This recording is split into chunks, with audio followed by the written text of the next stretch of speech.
hello to everyone in the general public. Now, I know I normally come with a more sort of like jovial tone with videos and stuff, but in light of everything that's going on, I've just had a bit of a stream of consciousness like came to me, and I haven't actually prepared anything, so let's just run with the narrative anyway.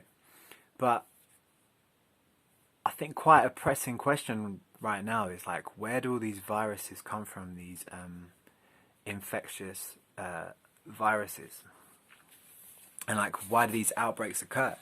Now, I just want to refer back to a time in history. I think it was like the 60s or like 70s.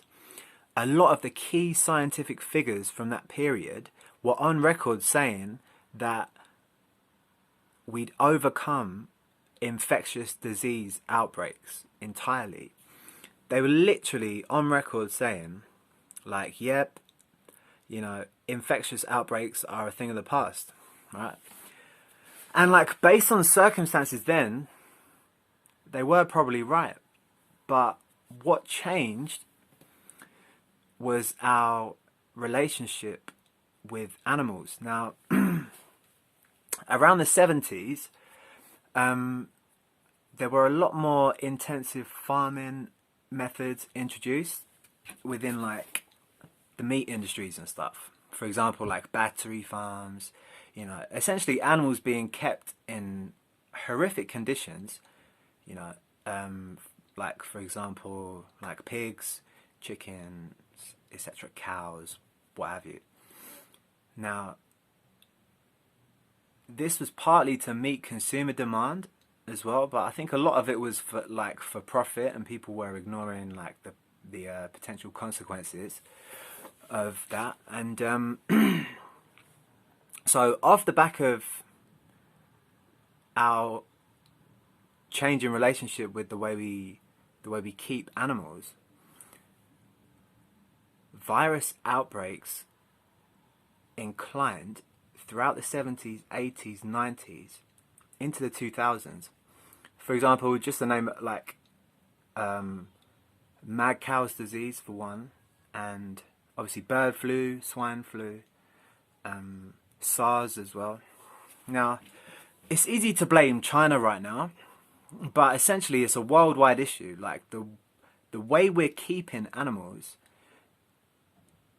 is creating a breeding ground for viruses to cultivate and then eventually transmit to the regular population. Now, a lot of these viruses aren't actually that proficient at transferring to like a human host, but the ones that are capable have actually devastated lives across the globe since the 70s. Now,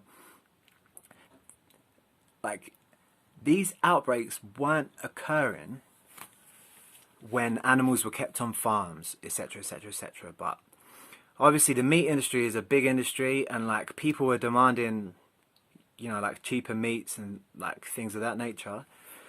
So as a result of that, these breeding grounds for viruses, they're everywhere, you know. And the thing is, it's easy to blame China, but like, as I said, this is something that's going on across the world, you know, and a lot of it is to meet consumer demands, you know, people demanding like cheaper meats, or perhaps, you know, people not being able to afford, say, like organic products where the animals are kept in a much safer environment and there's a lot less chance any like virus outbreaks occur. So that's the thing, like, so yeah, so our change in relationship with animals has shaped a lot of these crises, sorry, that we see today. And I think China, of all places as well, they've had some unique legal policies. For example, I think like they had like a wildlife market act, which allows people to keep their own wild animals in any conditions, essentially similar to how like the Wuhan market was enabled by these wildlife acts, which originally were designed to sort of allow like everyday citizens to make a living, etc., but have been highly problematic. But recently, China have actually changed their policies on the way animals are kept off the back of this outbreak. So obviously, people, you know, suspect that it came from the Wuhan market, like the Wuhan wildlife markets and stuff. So yeah, it's an interesting one, really. And like, on a side note as well, I've like often said in China's defense, and it's a bit of a debatable talking point, but I've actually often said in China's defense that the way they consume animals in like such a fresh and like natural way, okay, it's a bit like barbaric for us to like contend with and stuff, yeah. But there's actually considerably less illness and other diseases in China, like compared with the Western world. However, the only issue is like these sort of outbreaks. So I think, you know, what's important is we like strike a bit of a happy medium where we protect consumer interests while ensuring safe, healthy conditions for like meat and stuff. So anyway, that is in essence where these virus outbreaks originate from. And yeah, I hope that all came together all right. I might have to cut a couple of bits out, but yeah, I'm gonna, you know, keep putting a few more videos out. But you know, I suppose now at least you know that it's not all like jokes and oh, I quit YouTube and all that sort of stuff. Like, there is actually something going on up here. I just don't share it that often, yeah. So either way, everyone stay safe. Difficult times right now, but like, well, it's difficult for the people the virus is affecting, but as I keep saying, it's not difficult for the people who just need to stay at home. So, you know, everything in its proper context.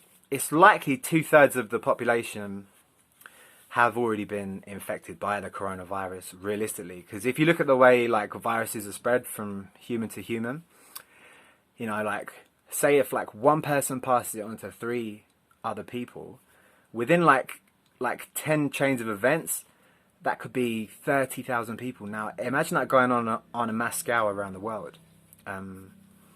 It wouldn't surprise me if, you know, a large percentage of the population has already had coronavirus, you know, and maybe either not shown symptoms or kind of like brushed it off as like the flu or what have you, like just normal flu. But so yeah, anyway, just a little bit of insight there. You guys take care out there. Peace.